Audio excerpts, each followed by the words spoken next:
முருகா சரணம். வெற்றிவேல் முருகா சரணம்.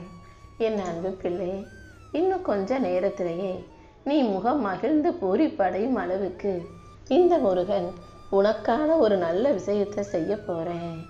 ஆம் என் செல்வமே, நீ என்கிட்ட விரும்பி ஆசையாக கேட்ட விஷயத்தை தான் இப்போது உன் வாழ்க்கையில உனக்கு நல்லபடியாக நடத்தி கொடுக்க போறேன். எப்போதுமே நீ கோபத்தில் பேசுறத மட்டுமே பெருசா பார்க்கக்கூடிய இந்த உலகம் நீ எந்த அளவுக்கு அன்பான நல்ல அக்கறையுள்ள வாழ் என்பதையும் கூடிய சீக்கிரம் தெரிஞ்சுக்க தான் போறாங்க. உன்னை சரியா புரிஞ்சுக்காத, உன்னை பிடிக்காத மனிதர்களை நினைச்சு நீ ஒருபோதும் கவலைப்படாதே. உனக்கு எதை எப்போ செய்யணும்னு எல்லாமே இந்த முருகன் எனக்கு நல்லா தெரியும். உனக்கான அனைத்தையும் சிறப்பாக நீ சந்தோஷப்படும் வகையில் நிச்சயமாக நான் செய்து கொடுக்க தான் போகிறேன். என் அன்பு குழந்தையான உனக்கு அனைத்தையும் சிறப்பாக செஞ்சு கொடுக்க நான் தயாரான பிறகு நீ எதுக்காகவும் கவலைப்படாத. எப்போதும் உன் வாழ்க்கையில் எல்லாரிடமும் அன்பாக பேசும் பழக்கத்தை மட்டும் உருவாக்கிக்கோ. நீ பேசுகிற கோபத்தில் வார்த்தைகளை பேசும்பதை மட்டும் யோசிக்கும் மனிதர்கள் உன் அன்பின் ஆழத்தையும் புரிஞ்சுக்கும்படி இந்த முருகன் அதுக்கான வேலைகளை பார்த்துக்கிறேன். இனிமே உன் வாழ்க்கையில் பிரச்சனைகள் என்பதே இருக்க விட மாட்டேன் என் செல்வமே. உனக்காகவே அனைத்தையும் சிறப்பாக செஞ்சு கொடுத்து உன்னை நல்லபடியாக வாழ வைக்க வேண்டியது என்னுடைய பொறுப்பு. உன் வாழ்க்கையில் அடுத்து என்ன நடக்கப் போகுதுன்னு உனக்கு தெரியாது. ஆனால் அனைத்தையும் நடத்தி கொடுக்கக்கூடிய உன் அப்பன் முருகன் நான் சொல்கிறேன். யாருக்கிட்டையும் அதிகமாக கோபமாக பேசாத. தேவையில்லாமல் வாக்குவாதமோ விதண்டாவாதமோ செய்யாதே. யார் தப்பே செஞ்சாலும் கூட அதை மன்னிச்சு அவங்கள முழு மனசோட நேசிக்க கற்றுக்கோ. முடிஞ்ச அளவுக்கு உன் அன்பும் அக்கறையும் எல்லாமே ஒரு அளவோடு இருக்கும்படி பார்த்துக்கோ. உன்னை பிடிக்காதவங்களை பற்றி கவலைப்படாமல் உனக்கு பிடிச்சவர்களிடமும் உன்னை பிடித்தவர்களிடமும் நீ நேரத்தை செலவிடும்போது, அவர்களை நேசிக்கும்போது உன் வாழ்க்கை நிம்மதியும் சந்தோஷமும் நிறைஞ்ச வாழ்க்கையாக மாறும். ஒரு மனுஷன் நிம்மதியாக வாழ்கிறதுக்கு 2 வழிகள் இருக்குது. ஒன்று, நீ தான் எல்லாத்துக்கும் ராஜாவாக ராணியாக இருக்கணும்.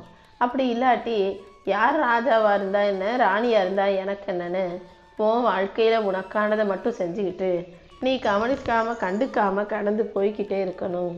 அப்படி எது நடந்தாலும் ஏற்றுக்கக்கூடிய மனப்பக்குவம் உனக்குள்ளே வந்துருச்சுனாலே வாழ்க்கை மிக அழகானதா சந்தோஷமானதா மன நிறைவு உடையதா மாறிடும் என் செல்வமே. நீ போட்டு வச்சிருக்க திட்டத்தை விட இந்த முருகன் நான் உனக்காக உன் வாழ்க்கையில் பல திட்டங்களை போட்டு வச்சிருக்கேன். என்னுடைய திட்டம் என்பது உன் விருப்பத்தை விட அதிக அழகு வாய்ந்ததாக இருக்கும்.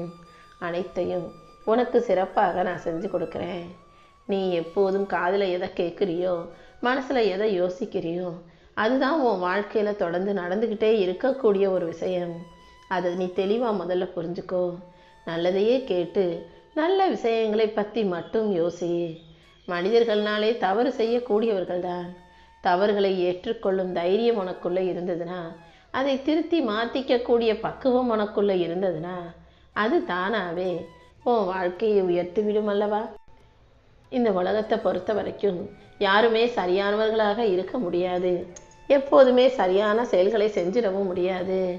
நீ அமைதியான வாழ்க்கையை வாழ விரும்பினா யார் எப்படி இருந்தாலும் அவங்கள அப்படியே ஏற்றுக்கிட்டு அவர்களுக்கு மதிப்பு கொடுத்து மரியாதை கொடுத்து பேசி பழகு. அப்போது உன் வாழ்க்கை தானாகவே இலகுவானதாக மாறிடும். முன்னெல்லாம் எல்லாருக்கும் நிறைய நேரம் இருந்தது, பொழுதுபோக்குறதுக்கு வழியே இல்லாமல் இருந்தது. ஆனால் கையில் பணமும் இருக்காது. ஆனால் இப்போது காசு பணம் நிறைய இருக்குது, பொழுதுபோக்குறதுக்கு நேரம் இல்லை. இப்படியே உலகம் போய்கிட்டே இருந்ததுன்னா நாளைக்கு நேரம் இருக்கும், பணம் இருக்கும். ஆனால் அந்த பணத்தை பயன்படுத்தி வாழ்க்கையை சந்தோஷமாக வாழ்கிறதுக்கு ஆரோக்கியம் இல்லாமல் போயிடும். எதுவுமே ஒரு அளவோடு இருக்கட்டும். காசு பணம் சம்பாதிக்கணும்னு ஓடி ஓடி உழைச்சிக்கிட்டே இருக்காம உனக்காகவும் உடல் ஆரோக்கியத்துக்காகவும் கொஞ்சம் நேரத்தை செலவிடுவதில் தப்பில்லை அல்லவா. ஒரு 10 நிமிஷம், தினமும் ஒரு 30 நிமிஷம்னு உனக்கு எவ்வளவு நேரம் கிடைக்கிதோ அந்த அளவு நேரத்தை உன் ஆரோக்கியத்துக்காக கொஞ்சம் செலவிட்டு ஒரு யோகாவோ தியானமோ செஞ்சு உடம்பை நல்லா பார்த்துக்கோ என் செல்வமே. சின்ன வயசில், இள வயசில், நடுத்தர வயசில் உன் உடம்பை நீ பார்த்துக்கிட்டீன்னா வயசான காலத்தில் உடம்பு உன்னை நல்லா பார்த்துக்கும். இப்போது உன் உடலை அலட்சியப்படுத்தி சாப்பிட்றதுலையும் அக்கறை இல்லாமல் உடலிலும் அக்கறை இல்லாமல் வேலை வேலைன்னு சம்பாத்தியம் ஓடிக்கிட்டே இருந்தீன்னா வயசான பிறகு உடல் படுத்தும் பாடுகளை உன்னால் தாங்க முடியாது, தவிக்கவும் முடியாது. அதனால தான் இப்போ இருந்தே கொஞ்சம் உடல் மீதும் அக்கறை செலுத்தி மனசையும் அமைதியாக வச்சுக்கோன்னு சொல்கிறேன். தவறுகளை எல்லாம் தன்மையில வச்சுக்கிட்டு அதை நான் தான் செஞ்சேன்னு ஒத்துக்காமல் அமைதியாக இருப்பவர்களிடம் கொஞ்சம் கவனமாக இரு. ஏன்னா அவங்க அமைதியாக இருந்தே பழியை உன் மீது போட்டு அவங்க தப்பிச்சுக்குவாங்க. நீ எல்லா இடத்துலையும் போய் பேசி நான் பேசி கடைசியில் பழியையும் தூக்கி உன் மேலே போட்டுக்காதே. கொஞ்சம் கவனமாக தான் உன்னை சுற்றி இருக்கக்கூடிய மனிதர்களை கையாளணும் என் செல்வமே. கோபத்தில் நீ அவசரப்பட்டு பேசும் வார்த்தைகளை வச்சே கடைசியில் நீ தான் தப்பு செஞ்சேன்னு உன் மேலே பழியை தூக்கி போடுறதுக்கு இந்த உலகம் காத்துக்கிட்டு இருக்கு. அதனால் பேசுகிற ஒவ்வொரு வார்த்தைகளையும் யோசித்து கவனமாக பார்த்து பேசு. இந்த உலகத்திலேயே ரொம்ப மோசமான விஷயம் எது தெரியுமா? உன்னை பற்றி ஒரு நிமிஷம் கூட நினைக்காத மனிதர்களை எல்லாம் நீ ஒவ்வொரு நாளும் ஒவ்வொரு நொடியும் நினச்சிக்கிட்டே இருக்கிறது தான். நீ எல்லாரை பற்றி யோசிக்கிற, ஆனால் உன்னை பற்றி யாரும் யோசிக்கிறது இல்லைன்னு உனக்கே நல்லா தெரியும். இருந்தாலும் பாலா போன உன் மனசு தான் கேட்க மாட்டேங்குது.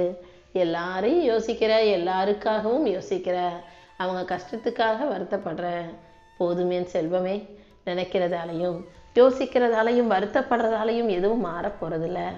நீ உனக்காக யோசி, உனக்கான விஷயங்களை செஞ்சு வாழ்க்கையை ஜெயிக்க தயாராகு.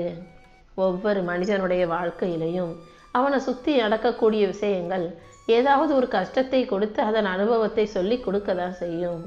உனக்கும் அப்படி கஷ்டம் வரும்போது உன்னை சுற்றி இருக்கக்கூடிய மனிதர்கள் உண்மையிலேயே எப்படிப்பட்டவங்கன்றதை நீ தெளிவாக புரிஞ்சுக்கோ. உன்னை சுற்றி இருக்கக்கூடிய மனிதர்கள் நாடகம் போடும்போது நீ தான் அவர்களை கவனமாக தவிர்த்து விட்டு உனக்கான செயல்களில் கவனம் செலுத்தணும். நீ அமைதியாக இருந்தாலே தேவையற்ற பிரச்சனைகளை தவிர்த்து நிம்மதியாக வாழலாம் என் செல்வமே. சில விஷயங்கள் உன் வாழ்க்கையை விட்டு போயிடுச்சுன்னா திரும்ப கிடைக்கலாம். அது ஒரு வேலையோ அல்லது ஒரு அன்போ அல்லது ஒரு காதலோ எது உன்னை விட்டு போனாலும் மீண்டும் திரும்ப கிடைக்கும். ஆனால் கிடைக்கவே கிடைக்காத சில விஷயங்களும் இருக்குது.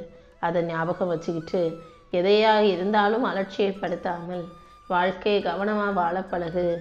ஏன்னா நீ பல நேரங்களில் பல விஷயங்களில் ரொம்ப அலட்சியமாக இருக்கிறத நான் பார்க்குறேன். அலட்சியங்கிறது சில விஷயங்களை இழந்த பிறகு அதை திரும்ப பெற முடியாதுங்கிற போது தான் நம்ம எவ்வளவு அலட்சியமாக இருந்தோன்னு உன்னை நீயே காயப்படுத்தி கொள்ள கஷ்டப்படுத்தி கொள்ள வேண்டிய வழியாகிவிடும். எதையும் எந்த விஷயத்தையும் யாரையுமே அலட்சியமாக நினைக்காதே என் செல்லமே. உன்னை மதிக்கிற ஒரு நபர் எப்போதுமே உனக்கு மரியாதை கொடுக்கும் விதமாக நல்லபடியாகவே இருப்பார். நீயும் எல்லாரையும் மதிக்கக்கூடிய மரியாதை செலுத்தக்கூடிய நல்ல பிள்ளையாக இரு. விதியின் வேகம் அதிகரிக்கும் போது பொறுமையின் தன்மையும் அதிகரிச்சுக்கோ. எதுக்காகவும் பதட்டம் கொள்ளாதே.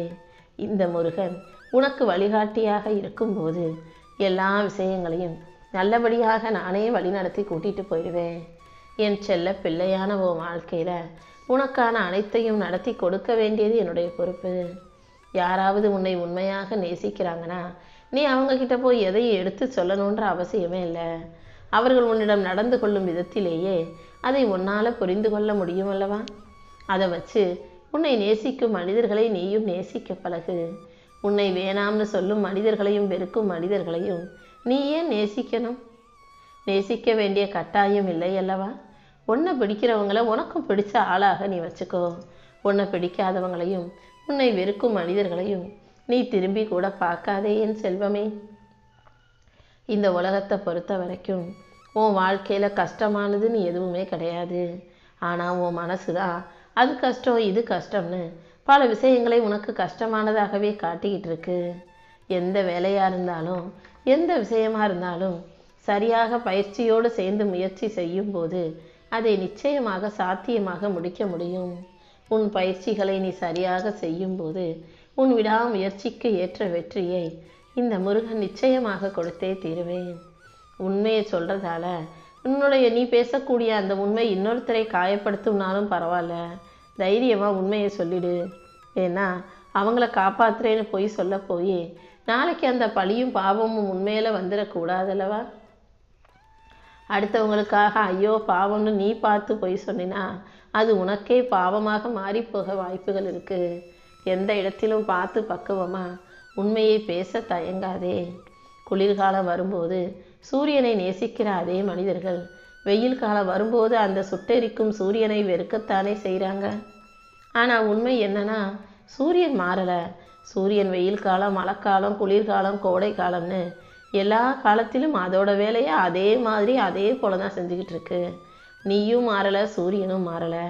ஆனால் காலமும் சூழ்நிலையும் உன் வாழ்க்கையில் எல்லாத்தையும் மாற்றுதுங்கிறத புரிஞ்சுக்கோ. எது எப்படி இருந்தாலும் அதை சாதகமாக சரி கட்டி சமாளிக்க கற்றுக்கோ.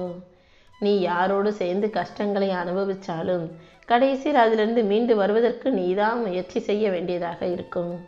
எப்போதும் எந்த சூழ்நிலையிலையும் அடுத்தவங்க உன்னை காப்பாற்றுவாங்க, அடுத்தவங்க உனக்கு உதவி செய்வாங்க, ஆறுதல் சொல்லுவாங்கன்னு எதிர்பார்க்காம உனக்கு நீயே தைரியம் சொல்லிக்கிட்டு உன் வாழ்க்கையை ஜெயிக்க தயாராகு. சில விஷயங்களை நீ தெளிவாக புரிஞ்சுக்கிட்டாலே உன் வாழ்க்கை நல்லா இருக்கும்.